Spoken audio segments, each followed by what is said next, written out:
In 2022-23, in the Northern Ireland school census, 7.3% of males were identified with having autism, in comparison with 2.7% of females.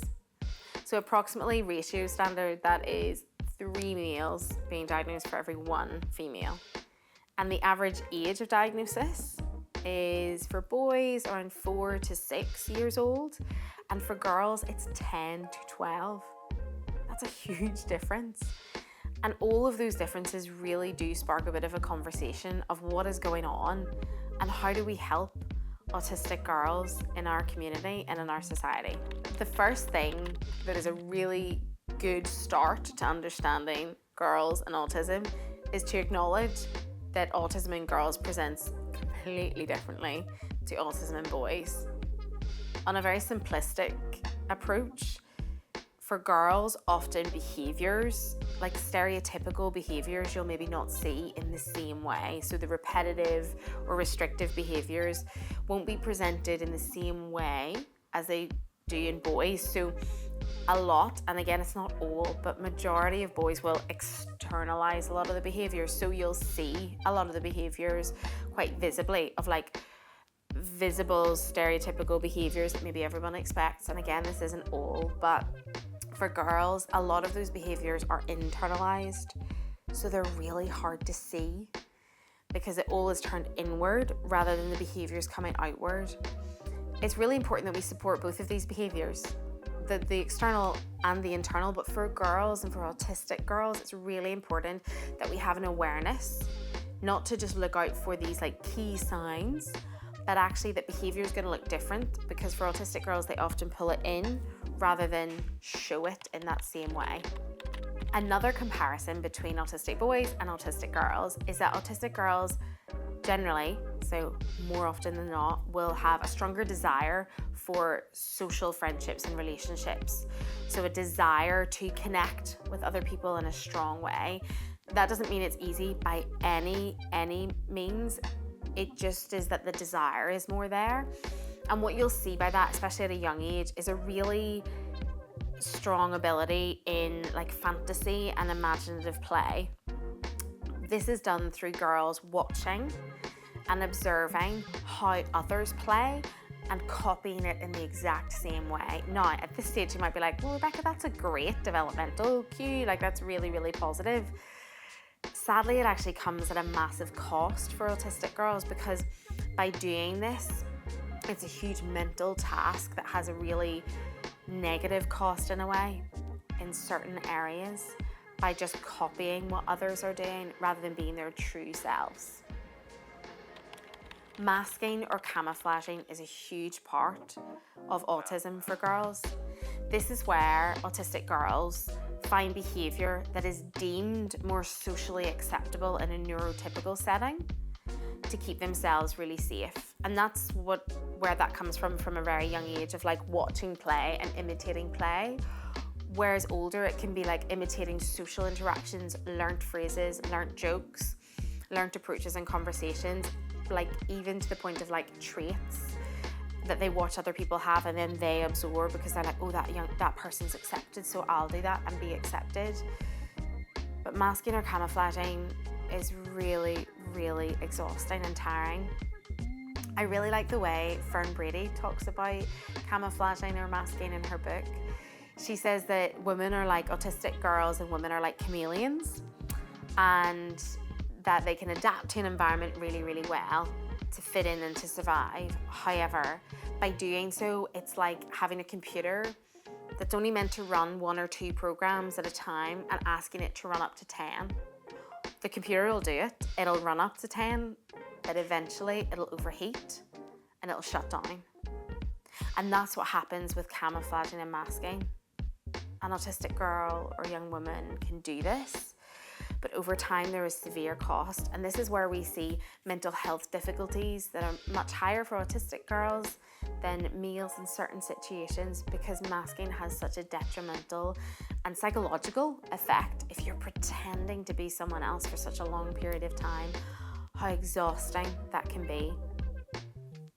We can help in this area And a way that we can do is create an environment where the mask can come off.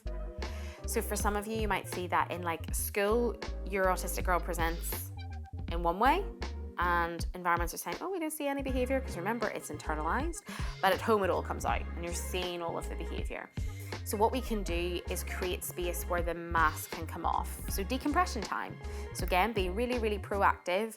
And for an autistic girl, what we're then doing is like throughout the school day, first thing in the morning, I would say, after break, after lunch, before the end of the school day, 5-10 minutes of outside time, downtime, whether that's like building or creating, whether it's having some time listening to music, any of that stuff can really help feel safe, that the mask can come off slightly and you can just be in a situation rather than having to pretend in a situation.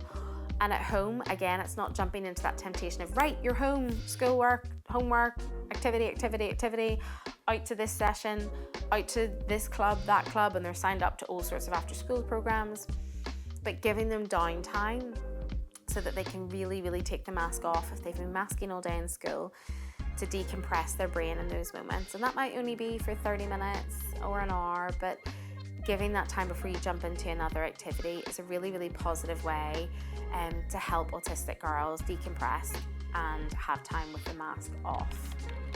Another difference you might see is difference in special interest. Now, having a special interest is part of being a human. It's a really beautiful part of being a human. It's how humans connect with one another, of having a special interest and being able to talk about it. So that isn't, and we have to be really careful about that, an autistic trait. That's part of being human. But for autistic girls, what's really important to note is the special interest is often quite intense. So for autism in general, when people talk about special interests, they're like, it's unique special interests. And whilst that might be the case for some autistic individuals, for autistic girls, there's kind of like masking kind of overlaps into this, and they find an interest in have a special interest that's quite socially acceptable for their peers and age group. So for example, for a girl, it might be things like their special interest is animals or horses, or a hobby of like crafts and art, or something like pop stars and different like boy bands and girl bands. Or at the minute, what we're seeing a huge thing around is skincare. And so it's not actually the special interest per se that you're looking out for, but the intensity of the special interest. A really good way I like to look at it, because again, having a special interest is really important, don't take that away. But if the special interest is feeding into anxiety, or is it sparking joy? That's where then we can look at how we support these children and young people. Because if it's feeding into anxiety, we need to look at that a little bit. But if they're enjoying it, great. But it's looking for the intensity of the special interest, not the special interest itself when it comes to autism and girls. The more you know about this topic, the more you can help. As a society, we are learning more and more about girls, women, and autism, and how they present and how it is different. And I'm really hopeful for how that is going to change in the next few months and few years as well. But I would really encourage all of you to just notice and wonder with girls, rather than being like, oh, they're very shy, aren't they? Or it's just an anxious wee thing or an awkward wee thing. Consider, notice, wonder, notice behaviours, and be like, okay, so home's saying that that's quite tricky and there's a lot of behaviours, but in school we're not seeing that. I just wonder if there's something else there, and start to piece things together. Notice and wonder is a really gentle way of doing that, rather than being like, yeah, must be. And I guess the final thing is, again, it's just about being that one person. You could be that one person to an autistic girl in youth club, in the school, or the one that you're raising, who really deeply understands and loves and cherishes them for who they are as an individual. So remember that autism in boys and girls, male and female, presents really, really differently, and it is our responsibility to be aware of that, and then to nurture and to support these individuals in how they need the most.